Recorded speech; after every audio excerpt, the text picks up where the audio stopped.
that at least 215 members of the House of Representatives have verified and swore before him the said impeachment complaint against Vice President Sara Zimmerman Duterte. And consistent with our rules, I move that the Secretary General be directed immediately to endorse the same to the Senate. There is a motion to direct the Secretary General to immediately endorse to the Senate the impeachment complaint, having been filed by more than one-third of the membership of the House, or a total of 215 members. Is there any objection? The Chair hears none. The motion is approved. The Secretary General is so directed. The session is suspended.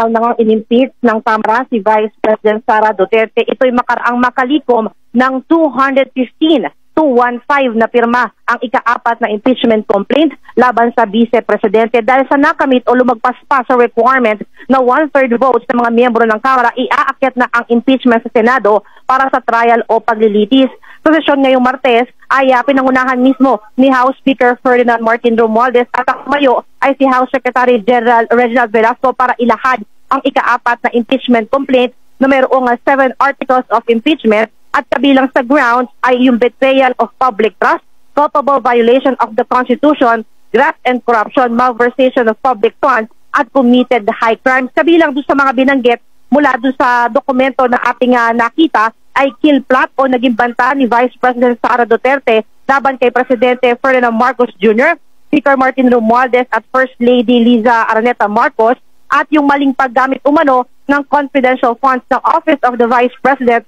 at Department of Education o DepEd na una nang siniyasat ng Kamara.